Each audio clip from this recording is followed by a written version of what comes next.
Sholawatan di gereja, ngadoa di tempat minum-minuman. Robbana hablana. Lugelo eta di halu nampir kabeh jeung awewe geus siap direk. Kok nyamuk guru gimana tadi?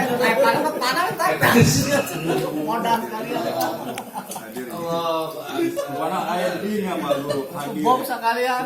FPI itu guru ya. Ya, emang skenario ini dibuat bahwa polisi nalamun geus dicangcang FPI-nya dibubar tuh.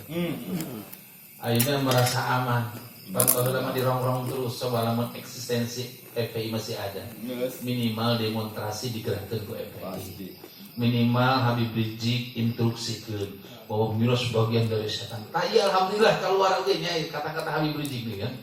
Singa muncul bahwa masya Allah kejadian ini tahun sabaraha ya Habib Rizik nyen kieu. Subhanallah, ini sudah beliau sampaikan kepada umat bahwa bahaya miras itu luar biasa dan penyampaiannya, dan terbukti akhirnya bahwa miras dilegalisasi oleh pemerintah. Subhanallah. Ya, tergelincirnya seorang alim ini lebih bahaya daripada jelema bodoh. Lamun jelema bodoh tergelincir ke sorangan, tapi jelema alim tergelincir bisa jutaan manusia anu jadi gampang.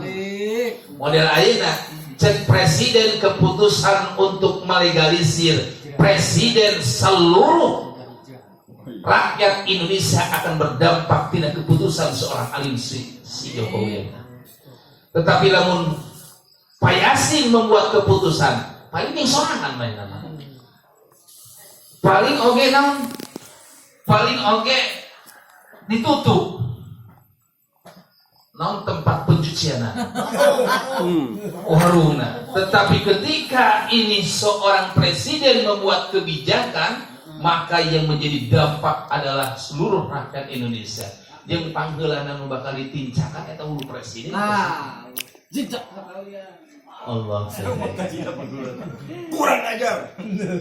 Ya, bahaya tergelincirnya seorang alim ketika mengambil keputusan yang sangat merugikan umat, dan ini akan menjadi pertanggungjawaban bagi dia.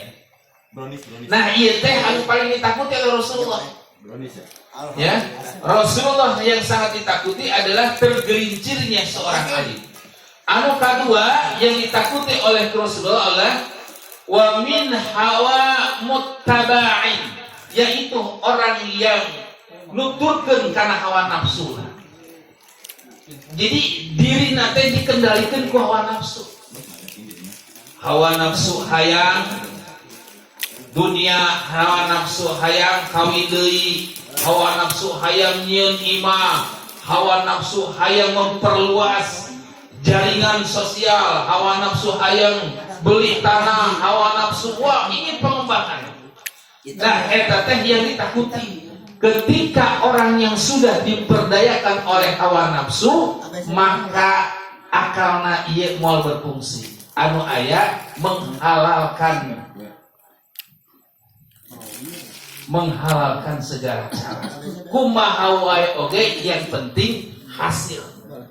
Kumaha wae yang penting dia berhasil sehingga menghalalkan segala cara. Nah, iya orang-orang yang mengikuti hawa nafsu. Seperti pabrik miras saat ini kan. Pabrik miras ieu teh hawa nafsu kumaha supaya miras ini peredarannya lebih besar lagi. Karena kan Indonesia itu kudilirikun berbagai negara tempat di mana transaksi jual beli yang sangat menguntungkan di Indonesia. Narkoba pesat di Indonesia, jualan di Indonesia maka laku. Termasuk barang-barang bekas anu di luar negeri dibawa ke Indonesia maka laku. Ya, anu geus teu kapake di luar negeri dibawa ke Indonesia jadi laku. Maka karena syahwat orang Indonesia karena dunia luar biasa. Ya, anu katilu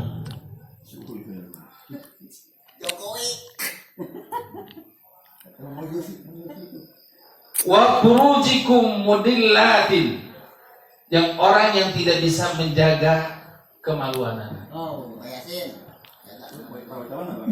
Ayah Habib anu nyebutkeun kieu, mun saurang boga pamajikan hiji akan mengurangi tina pelacuran.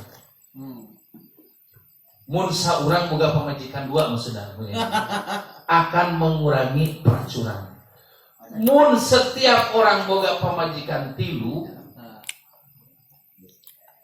akan mensejahterakan masyarakat. Jadi ini pelacuran sejahtera. Makanya orang-orang seperti yang sudah mampu itu wajib boga pamajikan. Sabab naon? Sabab ia bisa mengendalikan ekonomi. Siang beri kami siang. Ya. Jadi pengendalian dari purujikum itu, parji-parji itu tetap yang ditakutkan oleh Rasulullah itu orang yang syahwatnya yang tidak terkendali. Syahwat nafsuna. Bahkan ayeuna mah pamajikan leuwih satuju salakina selingkuh daripada boga pamajikan. Iya justru pamajikan laknatullah. Ya, karena dia lamun boga salaki nyandung deui cenah ge, maka pikiran anak baliknya kali itu, seakan dia memiliki suaminya. Padahal halal itu. Jadi yang dia pikirkan adalah masih utuh punya laki-laki sehingga naon? Ya begitu. Jatahna full. Subhanallah Allah. Ya, itu yang ditakutkan oleh Rasulullah Shallallahu Alaihi Wasallam. Ketika seorang sudah tidak bisa lagi menjaga jakarnya, menjaga kemaluannya, yang dia bisa berbuat zina, dia berselingkuh, jeung ayeuna ternyata wah luar biasanya anu salingkuh bukan laki-laki saja. Saya mendapatkan di ibu-ibu gitu. Pertanyaan anak ya. Pertanyaan anak, Pak Ustadz, kumaha lamun abdi sok chatting dengan laki-laki yang lain padahal dia bersuami. Nah ini saya awal tina kehancuran rumah tangga di dia.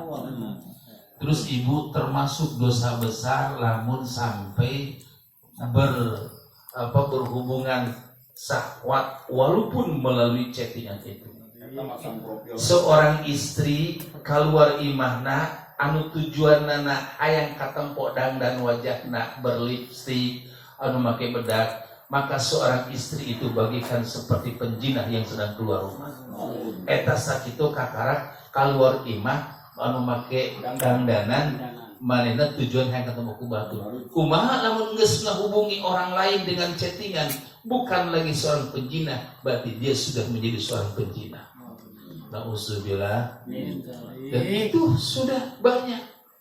Ayeuna mah karena bebasna ieu salaki di iman, bari nangguan sasapkeun ieu sasapkeun ka ditu. Nauzubillah. Karena tong diberi HP pamajikan. Ya. Bahaya.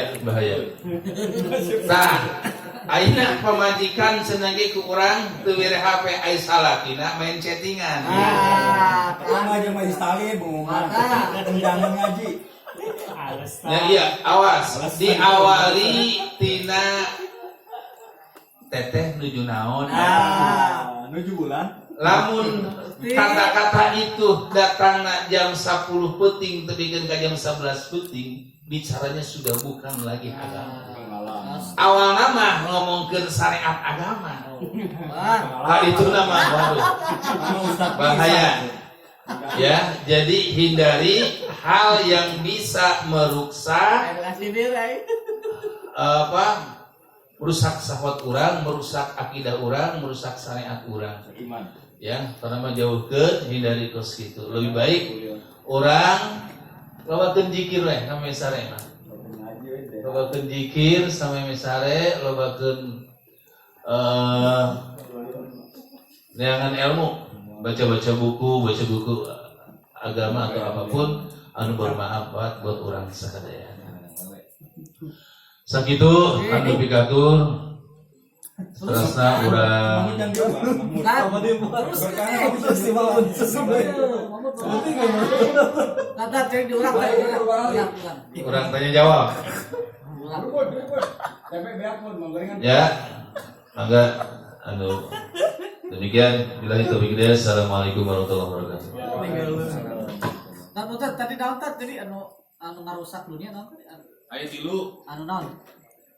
yang ditakut oleh Rasulullah pertama.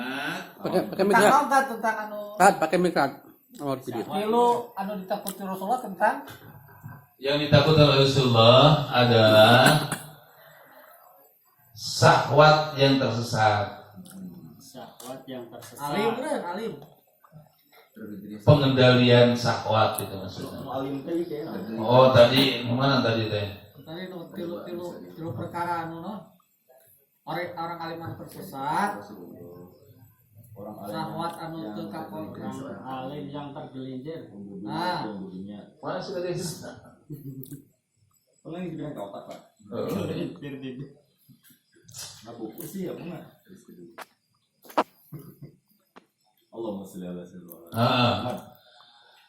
Yang pertama yang teguh oleh Rasulullah tergelincirnya seorang alim. Yang kedua hawa nafsu yang diikuti, mengikuti hawa nafsu gitu.